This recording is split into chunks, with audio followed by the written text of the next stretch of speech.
Ce n'est pas le monde qui te provoque, c'est toi qui décides de perdre le contrôle. Peu de vérités font plus mal que celle-ci, mais l'accepter est le premier pas vers la liberté. Nous vivons entourés de personnes qui crient, de situations qui explosent les limites de la patience et de petites injustices qui semblent conçues pour toucher ton orgueil. Et là, juste à cet instant où quelque chose en toi veut éclater, c'est là que se mesure ton véritable pouvoir. La plupart se laissent entraîner par des impulsions, justifiant leur colère par des excuses extérieures. Mais la réalité est brutale. Personne ne peut t'obliger à réagir. La colère, cette vieille compagne, est un mécanisme qui s'active lorsque tu remets le contrôle à ce qui se passe en dehors de toi. Les stoïciens le savaient bien. La maîtrise de soi est plus difficile et précieuse que n'importe quelle victoire sur les autres. Contrôler ta réaction n'est pas une faiblesse, c'est une preuve de force froide et entraînée. Il ne s'agit pas de réprimer tes émotions jusqu'à te briser, mais de reconnaître que ton interprétation et ta réponse sont la seule chose qui t'appartient vraiment. Le monde aura toujours des raisons de te provoquer, mais tu n'as pas à payer le prix de te laisser emporter. La paix intérieure n'est pas un luxe, c'est une discipline quotidienne. Tu veux une vraie liberté ? Apprends à ne pas être esclave de ta propre réactivité, car celui qui ne maîtrise pas sa colère paie une dette intérieure chaque jour. 1. Choisis ta réaction, pas ton impulsion. La réalité est brutale. Personne ne t'oblige à exploser. Personne n'a la télécommande de ton esprit, même si tu veux te convaincre du contraire. On t'a vendu l'idée que réagir avec colère est automatique, que sauter à chaque provocation est inévitable, que c'est comme ça que tu es, ou c'est comme ça qu'on t'a fait. Mais c'est la solution facile, l'excuse de celui qui préfère vivre sans assumer le coût de ses propres décisions internes. Il ne s'agit pas de nier ce que tu ressens, ni de déguiser la colère avec de faux sourires. Il s'agit de regarder en face le fait inconfortable. Ton impulsion n'est qu'une suggestion, pas un ordre. Si tu réponds toujours de la même manière, si tu te justifies en disant que tu n'as pas pu l'éviter, ce que tu fais, c'est abdiquer ton pouvoir. Remise volontaire de ta souveraineté émotionnelle, signée chaque fois que tu choisis de réagir sans réfléchir. La différence entre un être humain ordinaire et un autre qui s'entraîne au stoïcisme est que le premier vit comme s'il était une marionnette de ses impulsions, et le second sait qu'il a une fracture interne qui ne se répare qu'en prenant des décisions difficiles. La colère apparaît, bien sûr, et elle exige une réponse rapide, presque automatique. Le muscle de la réaction est atrophié par des années de justification et de répétition. Mais si tu n'es pas capable de t'arrêter, ne serait-ce qu'un instant, et de te demander « Est-ce vraiment ce que je veux choisir ?», alors tu vis en pilote automatique, entraîné par des mécanismes mentaux que tu ne reconnais même pas comme les tiens. Il n'y a pas de dignité à être esclave de tes émotions. La vraie liberté commence lorsque tu réalises que tu peux et que tu dois choisir ta réaction avec la même discipline que celle avec laquelle tu choisis tes actes les plus importants. Il y a une vérité que beaucoup préfèrent ignorer. Chaque fois que tu choisis de te laisser emporter par l'impulsion, tu ajoutes du poids à une dette interne. C'est un coût invisible, mais cumulatif. Plus de colère, plus de ressentiment, plus de sensation de perte de contrôle. Et ensuite, tu te demandes pourquoi la paix n'arrive jamais. Parce que tu ne l'entraînes pas. Parce que chaque jour, tu décides que le confort de l'impulsion est moins douloureux que l'exercice, inconfortable mais nécessaire, de t'arrêter et de décider. Il ne s'agit pas de te réprimer comme un robot, il s'agit d'assumer que ta réaction est un investissement émotionnel. Tu peux investir dans le désordre ou tu peux investir dans ta propre force. Personne ne le fera à ta place. Personne ne te sauvera du cycle d'explosion et de culpabilité, sauf toi-même, en choisissant différemment. Choisis de répondre, pas de réagir. Choisis le contrôle, pas l'excuse.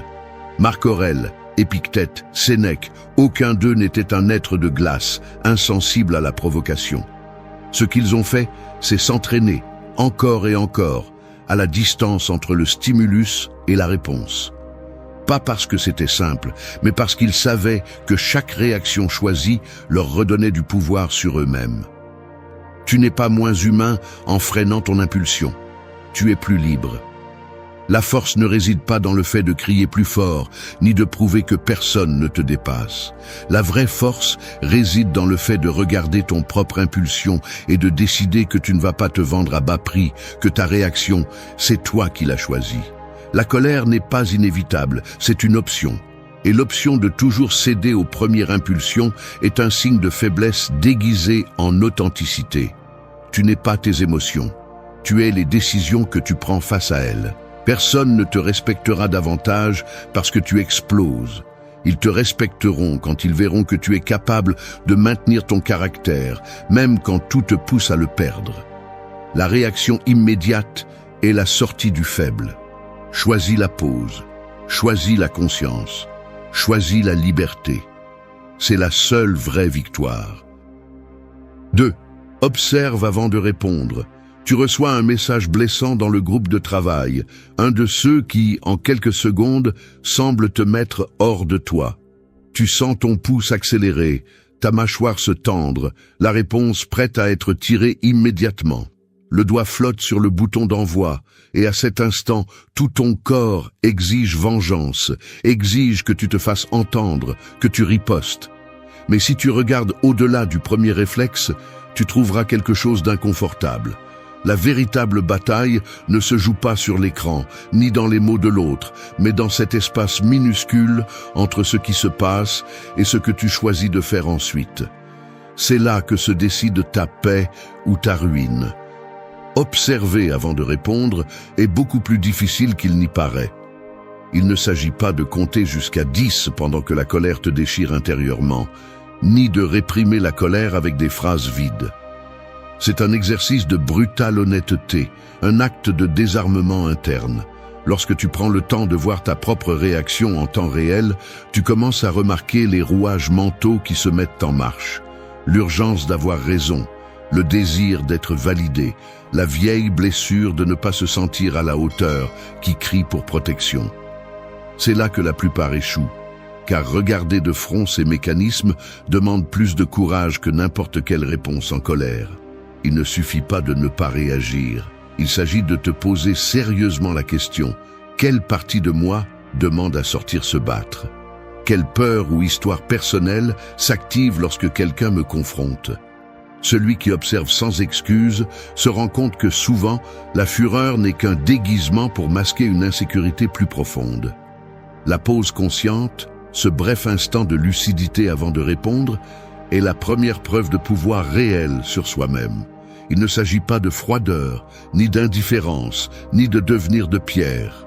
Il s'agit de voir la réaction surgir, de sentir la tension, et pourtant de décider de ne pas agir guidé par l'impulsion. C'est une forme de respect de soi, de ne pas offrir ton énergie au premier provocateur qui apparaît. Dans ce petit intervalle, tu peux démonter l'histoire automatique que ton esprit fabrique. On m'attaque, on veut me rabaisser, si je me tais, je suis faible. L'esprit est expert dans la construction de récits qui justifient le désordre, mais l'observation consciente les met à jour. Tu n'es pas l'esclave de tes premières pensées, tu as le droit et la responsabilité de choisir quelle histoire tu vas nourrir. Le stoïcisme n'est pas de nier l'émotion, mais d'apprendre à l'utiliser comme information. Si quelque chose te met en colère, demande-toi quelle valeur est touchée, quelle attente n'est pas satisfaite, quelle partie de ton identité se sent menacée. Cette auto-exploration, inconfortable mais nécessaire, est le véritable travail intérieur. Ce n'est pas facile. Ce qui est facile, c'est de se laisser emporter par l'impulsion et ensuite de se justifier avec des excuses faciles. Mais ainsi, tu ne fais que renforcer la chaîne de réactivité. L'observation consciente est inconfortable, car elle t'oblige à cesser de blâmer l'autre et à regarder ton propre reflet sans anesthésie. Personne n'a dit que ce serait simple, mais c'est là que se trouve la différence entre vivre comme un animal dressé à mordre et vivre comme un être humain qui exerce sa souveraineté émotionnelle. La clé réside dans l'espace que tu te donnes pour observer avant de répondre. Cet espace est liberté. La réaction est esclavage, l'observation est pouvoir. Celui qui n'apprend pas à s'observer devient l'otage de ses automatismes. Mais celui qui s'arrête, même quelques secondes, commence à voir le mécanisme caché derrière chaque impulsion. Et quand tu vois le mécanisme, tu peux décider de continuer à l'alimenter ou de rompre le cycle. Tout ne mérite pas une réaction. Tout n'est pas une menace. L'espace entre l'impulsion et l'action t'appartient. Le calme ne se hérite pas, il se construit. C'est le secret qu'on ne t'a jamais appris. La véritable force ne réside pas dans le fait d'avoir le dernier mot, mais dans le savoir quand il n'est pas nécessaire de dire quoi que ce soit. Observe avant de répondre. C'est là que commence la véritable liberté. 3. Ne donne pas de pouvoir à l'extérieur. Je confesse que j'ai passé la moitié de ma vie à donner du pouvoir à l'extérieur, comme si la valeur de ma journée dépendait des mots des autres, des regards ou des résultats que je ne maîtrise même pas. Je me suis surpris à mesurer ma paix en fonction de ce que les autres font, disent ou ne disent pas. Le problème, c'est que lorsque tu t'habitues à interpréter chaque événement comme une évaluation de ta personne, tu finis par hypothéquer ta stabilité à des facteurs qui échappent à ton contrôle. Si quelqu'un t'ignore, tu te sens moins. Si on te critique, ça te brûle à l'intérieur. Si quelque chose ne se passe pas comme tu l'espérais, ton moral vacille. Tu te retrouves piégé dans un circuit qui se répète. L'extérieur agit, tu encaisses le coup, tu réagis et tu justifies le désordre comme s'il n'y avait pas d'alternative. Mais il y en a. La première distorsion naît de la croyance que les autres détiennent la clé de tes émotions. C'est le mécanisme le plus insidieux. Déléguer ton équilibre à des variables instables. Le monde ne tournera jamais selon tes attentes. Attendre que la vie se comporte bien pour te sentir bien est une erreur de calcul fondamentale. Si ta paix dépend du fait que personne ne te provoque, que tout le monde te reconnaisse, que les choses se passent toujours comme tu le souhaites, tu vas vivre en état d'alerte, toujours exposé, toujours en quête de validation. Le résultat est prévisible, une montagne russe émotionnelle où la moindre oscillation externe suffit à te secouer. Ce que tu laisses à l'extérieur devient un levier pour influencer tes états internes, et là, tu perds ta souveraineté. Le point critique suivant est la personnalisation. C'est le filtre mental qui transforme chaque geste ou mot d'autrui en une offense dirigée vers ton centre même. Ici, l'esprit joue sale, il interprète, déforme, amplifie. Il te fait porter des irritations qui ne t'appartiennent même pas. Nous avons tous l'habitude de supposer que les actions des autres sont des jugements sur nous. Mais la plupart du temps, ce que dit l'autre en dit plus sur son monde que sur le tien. Lorsque tu cèdes à la tentation de répondre immédiatement, de défendre ta position, d'entrer dans le jeu des autres, tu abandonnes en réalité ta position centrale. L'extérieur ne peut te blesser que si tu lui ouvres la porte. C'est l'une des phrases que tu devrais graver dans ta mémoire. Le plus pervers de ce mécanisme, c'est qu'il devient addictif. Plus tu réagis, plus tu renforces la croyance que l'extérieur compte trop. Sans t'en rendre compte, tu deviens l'otage de circonstances que tu ne pourras jamais contrôler. Le stoïcisme te demande de couper ce cycle. Pas avec indifférence, mais avec conscience. Ce n'est pas se fermer au monde, mais séparer ce qui t'affecte de ce qui se passe simplement. Le premier exercice est celui-ci. Chaque fois que tu ressens de la tension, demande-toi si ce qui se passe dépend vraiment de toi. Si la réponse est non, lâche prise. Si la réponse est oui, décide depuis ton centre et non depuis le reflet. Le pouvoir commence lorsque tu te reconnais comme le dernier responsable de ton état intérieur. Tu n'es pas la marionnette de ce qui t'entoure. Cette phrase résume tout le défi. La décision est inconfortable car elle implique de perdre les excuses. Tu ne pourras plus blâmer les autres pour ton malaise. Tu devras regarder le poids que tu portes et choisir si tu continues à le porter. Personne ne viendra te rendre le contrôle que tu as donné. Le récupérer est un acte quotidien de vigilance et de courage. Chaque fois que tu décides de ne pas réagir à l'extérieur, chaque fois que tu choisis de ne pas personnaliser ce qui n'est pas à toi, tu renforces un muscle que personne ne peut entraîner à ta place. L'extérieur fera ce qu'il doit faire, le monde ne va pas s'arrêter pour ne pas te déranger. Mais si tu ne donnes pas de pouvoir, si tu ne te vends pas au meilleur enchérisseur émotionnel, tu découvres que le calme est possible même au milieu du bruit. La paix ne dépend pas de ce qui se passe dehors, mais de ce que tu choisis à l'intérieur. C'est la véritable indépendance émotionnelle. 4. Utilisez le silence comme une force. Il y a des moments où toute la pièce se remplit d'une électricité dense, comme si l'air lui-même était une membrane tendue sur le point de se déchirer par un mot de trop. On voit les regards échangés, les poings serrés sous la table, le geste crispé de celui qui retient quelque chose qui exige de sortir. Dans ce tableau figé, le silence n'est pas absence, c'est une force palpable, presque physique, qui s'installe entre les personnes comme un mur invisible. Tous attendent l'explosion, la réponse aiguë, la décharge qui rompra la tension et rétablira l'équilibre précaire. Mais cela n'arrive pas. Quelqu'un décide de ne pas entrer dans le jeu. Ce moment, lorsque vous choisissez de ne pas répondre, est un acte de pouvoir que peu reconnaissent et presque personne ne respecte jusqu'à ce qu'ils le voient en action. Car le silence, utilisé avec conscience, n'est pas vide. C'est une barricade, une déclaration d'autonomie émotionnelle.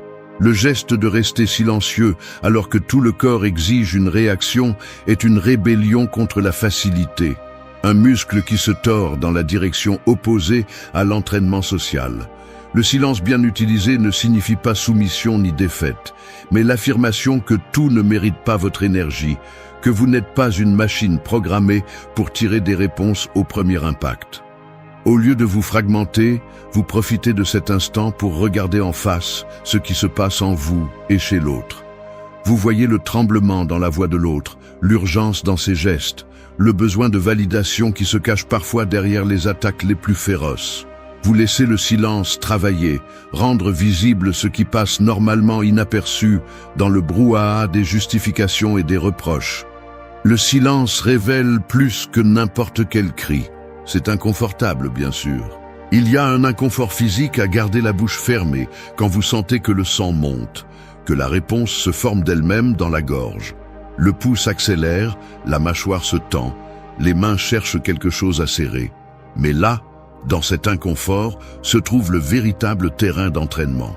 Choisir le silence, c'est vous donner le temps de lire le mécanisme mental qui s'active. La vieille habitude de vous défendre, de ne pas paraître faible, de prouver que vous avez raison. En ne cédant pas à l'impulsion, vous laissez la pression interne monter juste pour vérifier qu'elle ne vous détruit pas.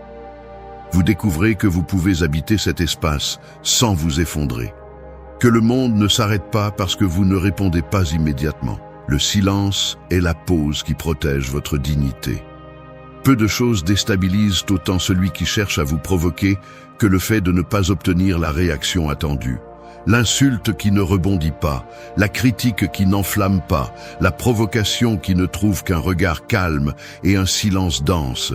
C'est une force construite à la sueur, un mur qui ne se dresse pas pour vous isoler, mais pour préserver votre paix au milieu de l'assaut quotidien.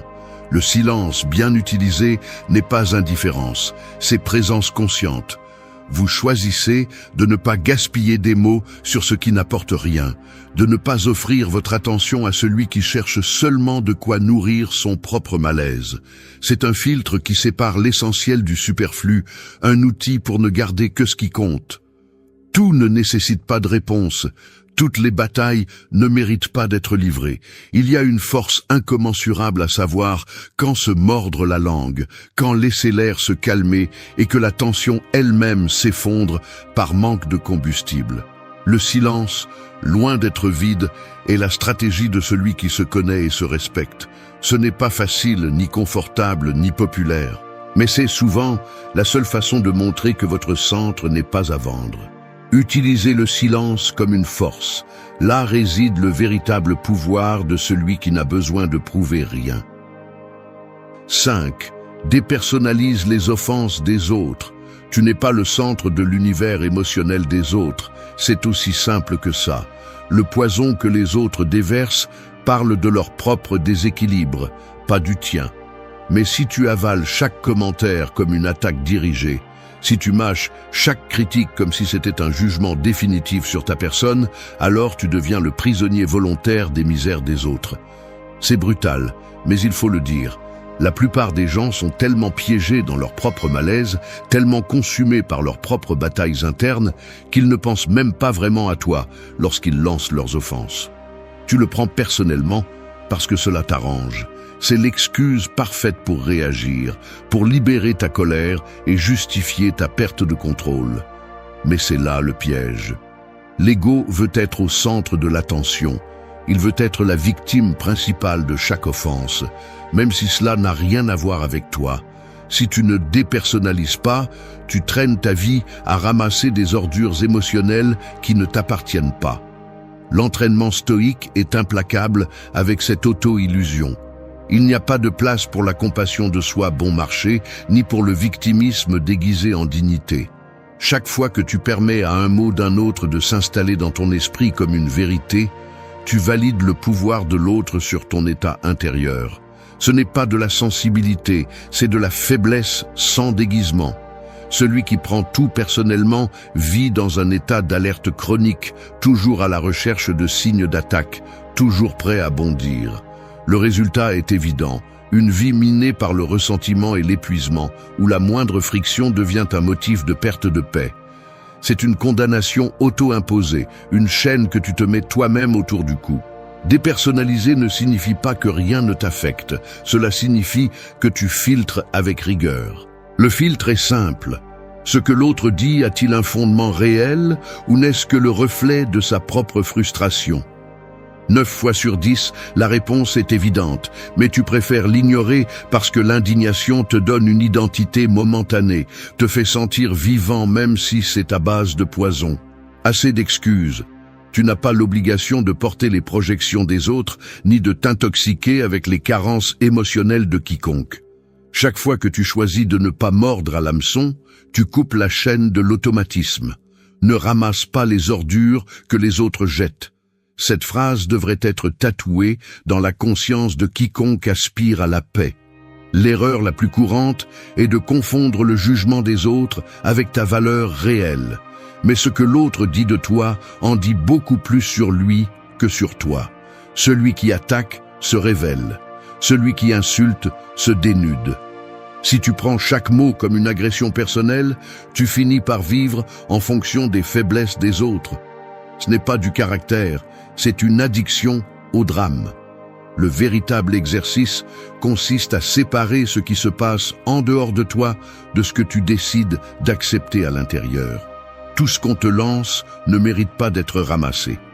Apprendre à laisser passer, à ne pas s'accrocher, est un acte de force et d'intelligence émotionnelle. Ne deviens pas la poubelle émotionnelle de quiconque. Là se trouve l'indépendance que le stoïcisme exige, la capacité de distinguer entre ce que tu es et ce qu'on t'attribue. Ce n'est qu'ainsi que tu te libères de l'épuisement constant de vivre en réagissant aux blessures des autres. L'offense d'autrui ne définit pas qui tu es, ta réaction, oui. 6. Reconnaître ton véritable ennemi intérieur. La vérité est celle-ci, l'ennemi n'est pas à l'extérieur, il ne l'a jamais été. Ce qui te vole ta paix, ce qui sabote ta sérénité et te traîne encore et encore dans le même marécage émotionnel, vit en toi. Ce n'est pas l'insulte, ce n'est pas la trahison, ce n'est pas l'injustice extérieure. C'est la voix intransigeante qui exige d'avoir raison à tout prix, l'orgueil blessé qui ne supporte pas de se sentir vulnérable, l'histoire que tu répètes sans remettre en question sur la façon dont le monde devrait te traiter. Le plus grand adversaire n'est pas celui qui te provoque, mais la partie de toi qui a besoin de réagir, de se justifier, de se défendre jusqu'à l'épuisement. Là se trouve le véritable épuisement, dans la guerre intérieure que tu engages chaque fois que quelque chose ou quelqu'un ne correspond pas à tes attentes. Reconnaître cela est brutal, car cela te laisse sans excuse. Le mécanisme est simple et dévastateur. Quelque chose se produit que tu n'aimes pas, et immédiatement ton esprit cherche des coupables à l'extérieur, comme si cela te permettait d'esquiver l'inconfort, de regarder tes propres automatismes. Mais la véritable source de ta souffrance est le scénario que tu te racontes, les croyances rigides que tu nourris depuis des années et qui dictent comment tu devrais te sentir face à chaque situation. La colère qui te consume, la frustration qui te ronge, ne sont que des symptômes d'une structure interne qui rejette tout ce qu'elle ne peut pas contrôler. Il n'y a pas d'ennemi externe plus dangereux que l'incapacité de te voir avec honnêteté, que l'habitude de te cacher derrière des excuses et de vieilles blessures. Si tu veux la paix, tu dois identifier la racine de ta réactivité. Il ne suffit pas de rationaliser, ni de répéter des phrases de développement personnel chaque fois que quelque chose te dérange. Tu dois avoir le courage de regarder ce qui te motive vraiment à l'intérieur. Est-ce la peur du rejet? Est-ce l'image fragile que tu as de toi-même qui ne supporte pas d'être remise en question? Est-ce l'habitude de mesurer ta valeur selon les gestes et les mots des autres? Chaque impulsion incontrôlée, chaque fois que tu exploses, est un signe qu'il y a encore une partie de toi qui n'a pas appris à être en paix avec elle-même. Ton pire ennemi est l'habitude de réagir sans réfléchir. C'est la sentence qu'il est difficile d'accepter. Le stoïcisme n'est pas une formule magique pour effacer les émotions, mais une discipline pour démonter les mécanismes qui t'esclavagent. Lorsque tu t'entraînes à reconnaître ton véritable ennemi intérieur, tu commences à voir que la plupart de tes batailles sont contre des projections, pas des réalités. Le ressentiment, la colère, l'urgence de te défendre sont des chaînes que tu as toi-même forgées, maillon par maillon. Personne ne te les a imposées. Le travail consiste à apprendre à lâcher chacun de ces boulets, un par un, même si cela fait mal, même si ton ego crie que tu as le droit d'être en colère. Ne te trompe pas.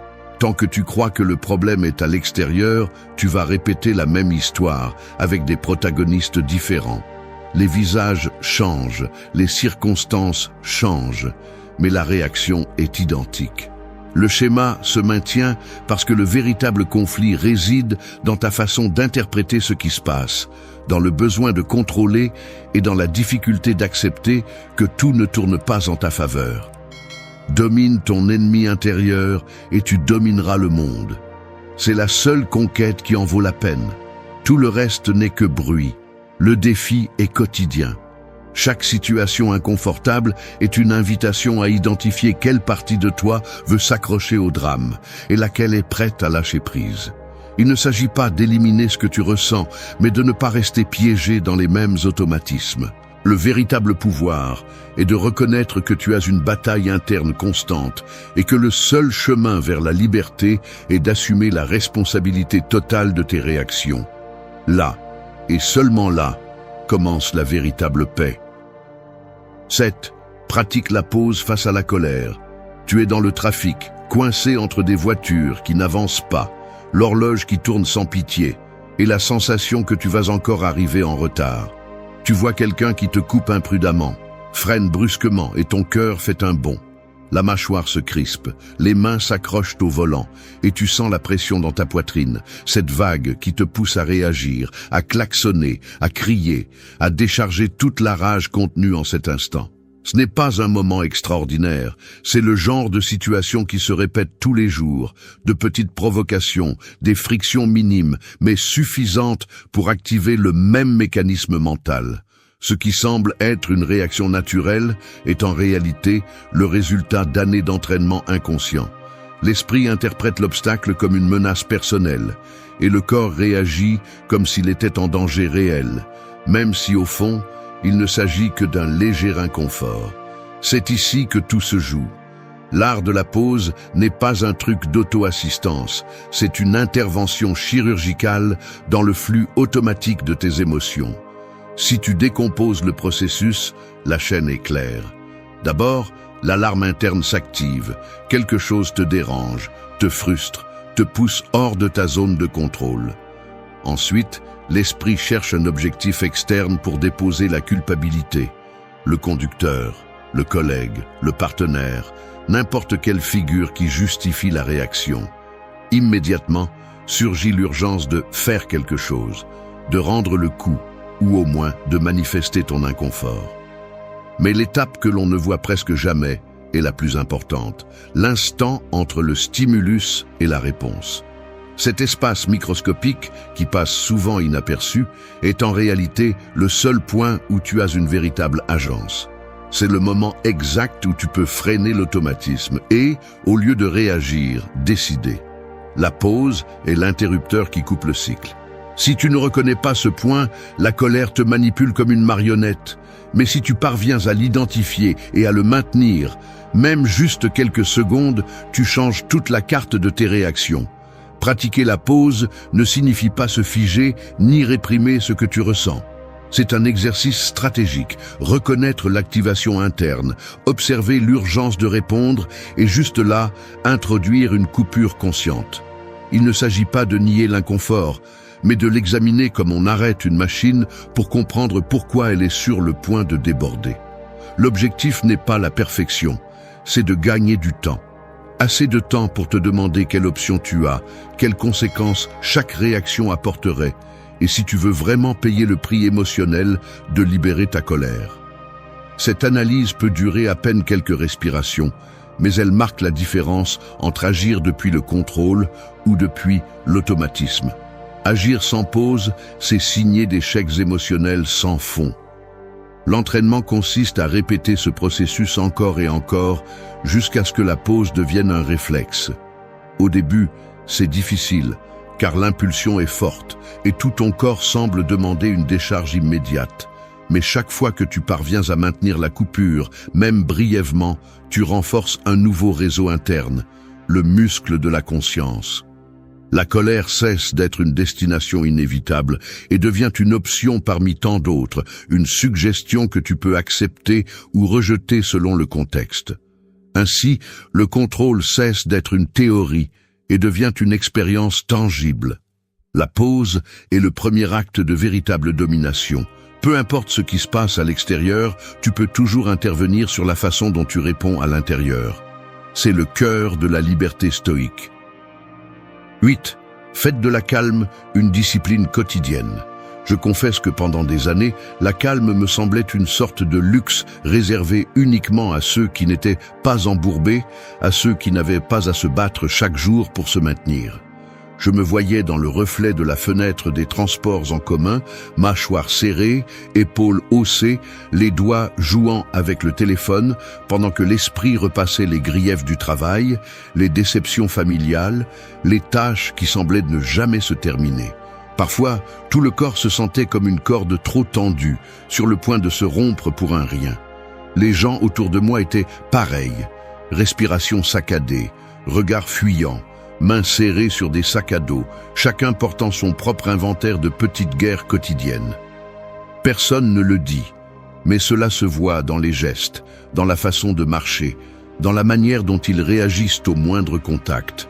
La vraie calme n'est nulle part, et encore moins comme une habitude consciente.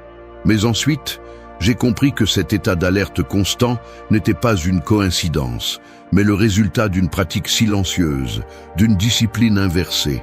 Chaque jour, sans m'en rendre compte, j'entraînais mon esprit à réagir rapidement, à sauter au moindre stimulus. Le corps a appris à se tendre rien qu'en entendant le mauvais ton dans une voix, l'esprit à se préparer à l'offense avant qu'elle n'arrive. Le muscle de la réaction se renforçait tandis que celui de la calme s'atrophiait par pur désusage. Personne ne m'a appris à maintenir la sérénité, car personne autour de moi ne la considérait comme une discipline. On la prenait pour un accident, un cadeau, quelque chose qui apparaissait ou disparaissait selon le climat ou la chance. Ainsi, je vivais piégé dans ce cycle, stimulus, réaction, regret et encore stimulus. Ce que le stoïcisme met sur la table est inconfortable à accepter. La calme n'est pas un trait de personnalité ni un privilège des éclairés. C'est une compétence qui s'entraîne comme n'importe quelle autre. Ce n'est pas un état passif, ni le résultat d'ignorer le conflit, mais une décision active, renouvelée chaque jour et souvent chaque heure. Cela se voit physiquement, la respiration qui s'allonge quand quelqu'un te confronte, le rythme avec lequel tu bouges les mains dans une discussion, la façon dont tu choisis de regarder celui qui te provoque. Pratiquer la calme, c'est remarquer la chaleur monter au cou et décider de ne pas laisser cela se transformer en explosion. C'est sentir le tremblement dans la voix et malgré tout, parler lentement, comme celui qui sait que chaque mot est un investissement, non une dette. Ce n'est pas confortable ni naturel au début. Il y a des moments où maintenir la calme est comme porter un poids mort, une résistance qui t'épuise plus que n'importe quel cri ou claquement de porte. Mais là, dans cette fatigue initiale, commence le véritable entraînement. Chaque fois que tu choisis de ne pas réagir, même si tout en toi exige le contraire, tu reprogrammes le mécanisme de ton caractère. La calme est discipline, pas coïncidence. Le corps apprend qu'il ne va pas s'effondrer simplement parce qu'il ne répond pas instantanément. L'esprit découvre qu'il a de l'espace pour filtrer, séparer, décider. Visualise la scène. Quelqu'un te défie en public. Les yeux des autres se fixent en attendant l'explosion. Mais tu soutiens le regard, respire, garde un ton bas. Le geste déroute, car il rompt le script attendu. Ce n'est pas de la soumission, c'est du contrôle. Chaque fois que tu le fais, même un peu, tu renforces le muscle interne. Les autres peuvent penser que tu es froid ou distant. Mais en réalité, tu construis une forteresse qui ne dépend ni de l'approbation ni du résultat immédiat. La calme entraînée est ton bouclier, la réaction, ta fuite. Plus tu répètes l'exercice, plus cela devient accessible. Il ne s'agit pas de perfection, mais de constance. La discipline de la calme n'est pas de se refuser à ressentir, mais de se refuser à être toujours entraîné par la même chose. Elle se construit à force, dans le micro, dans ces secondes où le corps demande la guerre, mais tu choisis de rester ferme. C'est dans ces détails que la liberté cesse d'être un idéal et devient une réalité palpable. Merci d'être resté jusqu'à la fin de la vidéo. Si vous avez tout vu, commentez « Je suis stoïcien » comme notre signe secret, indiquant que vous êtes un véritable apprenant du stoïcisme. N'oubliez pas de vous abonner et de liker la vidéo si elle vous a plu. Rendez-vous dans la prochaine vidéo et rappelez-vous, continuez à cultiver votre esprit stoïque.